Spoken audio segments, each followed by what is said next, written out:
Assalamualaikum warahmatullahi wabarakatuh, sahabatku para petani sawit. Apa kabar? Semoga kalian selalu dalam keadaan sehat walafiat dan selalu dalam lindungan Tuhan yang Maha Kuasa tentunya, amin. Teman-teman, pada video kali ini saya akan sharing mengenai manajemen petani dalam hal tata laksana pemupukan supaya kita itu memang benar-benar bisa menghandle dalam hal perawatan kelapa sawit. Ini lumayan penting untuk saya sampaikan supaya para petani itu memang bisa terus melakukan pemupukan setiap bulan atau dalam rotasi-rotasi yang memang sudah ditentukan. Mengapa? Ketika kelapa sawit tanpa dilakukan pemupukan, maka produktivitasnya itu tidak bisa dijamin akan ada terus, teman-teman. Itu sudah rahasia umum.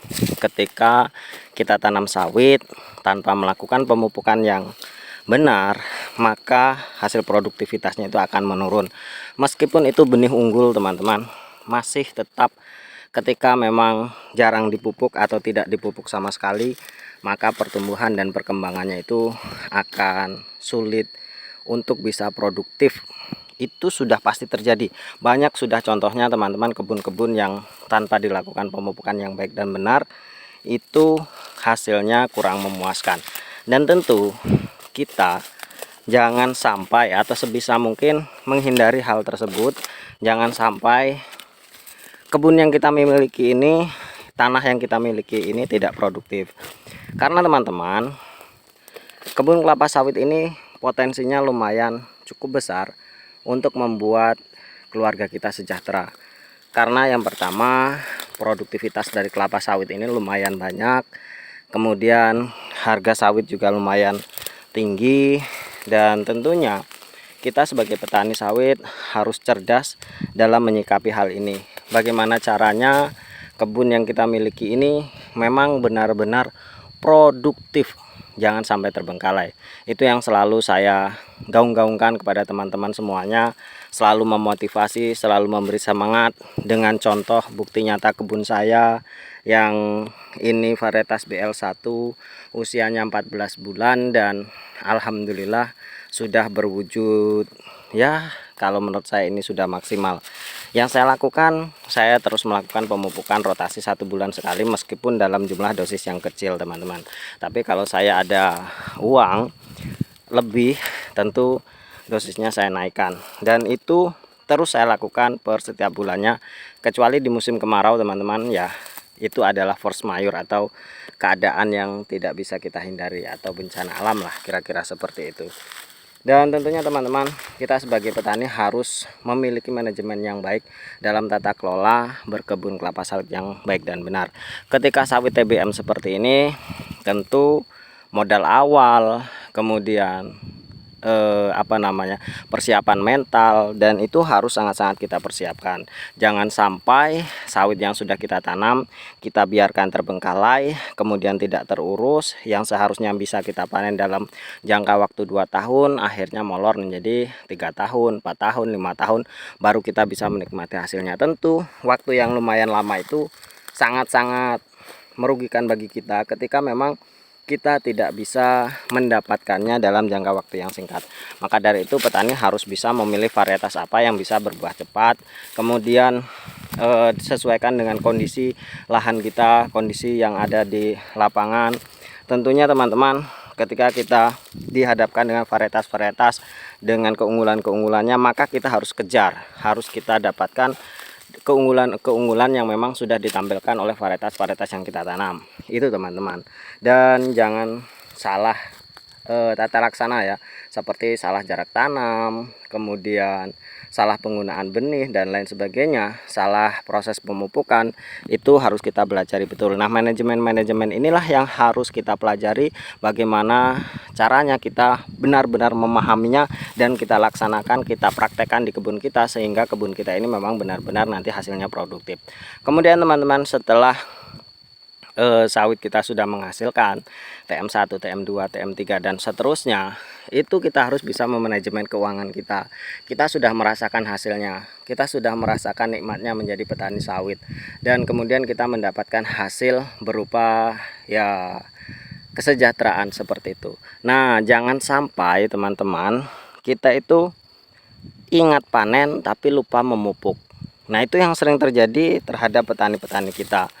Mungkin kalau di awal-awal alasan modal lah inilah, padahal itu adalah klise. Ketika kita memang sudah memiliki niat berkebun kelapa sawit, tanamkanlah bahwa kita akan harus memiliki kebun kelapa sawit yang memang benar-benar produktif, teman-teman. Jangan sampai ya kita seperti akhirnya tanam hal yang sia-sia seperti itu, dan tentu itu akan sangat merugikan. Tanah itu sangat berharga, teman-teman. Kebun itu sangat berharga, jadi jangan disia-siakan waktu dan tenaga kita itu. Jadi ketika sudah panen, jangan sampai lupa yang seperti saya sebutkan, ingat memanen lupa memupuk. Tentunya kita harus bisa memanajemennya. Kenapa? Kita harus bisa menyisihkan sebagian dari penghasilan kita ini untuk biaya pemupukan. Kalau hitung-hitungannya, kalau menurut saya, teman-teman ya, ini kalau menurut saya, kita harus membagi 3 bagian. Jadi ketika kita memang mendapatkan hasilnya, kita bagi 3. Sepertiganya itu khusus untuk biaya pemupukan, teman-teman. Jangan diotak-atik, yang 30%-nya itu jangan diotak-atik. Itu khusus untuk biaya pemupukan. Sisihkan seperti itu. Berapapun dapatnya, sisihkan untuk melakukan perawatan. Dan ketika kita sudah mendapatkan 30% itu, belikan pupuk sedapatnya, pupukan seadanya. Jadi kita tidak harus sesuai dosis sekian per bulan, harus sekian per batang, harus sekian, ya seadanya.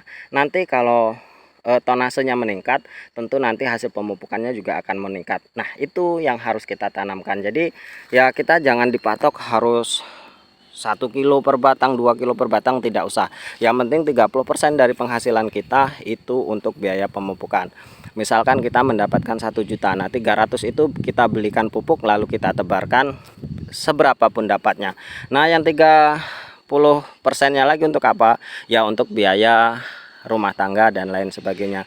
Kemudian yang 30%-nya itu ya kalau bisa ditabung, teman-teman. Tentu tabungan itu bisa kita manfaatkan ketika memang kita terdesak dan tidak ada lagi yang bisa kita manfaatkan selain tabungan. Dan tabungan itu sangat penting, teman-teman. Tabungan itu sangat penting. Ketika ada orang jual tanah, kita sudah siap dengan tabungan kita. Kemudian ketika kita memang sudah ada hal sesuatu di dalam keluarga kita, baik itu musibah atau bahkan hal yang bahagia seperti menikahkan anak atau hajatan, tentu kita sudah memiliki tabungan. Jangan sampai kita ini tidak memiliki tabungan, teman-teman. Tabung, sisihkan dari hasil kerja keras kita, sisihkan dari sebagian dari kebun kita, kita tabungkan.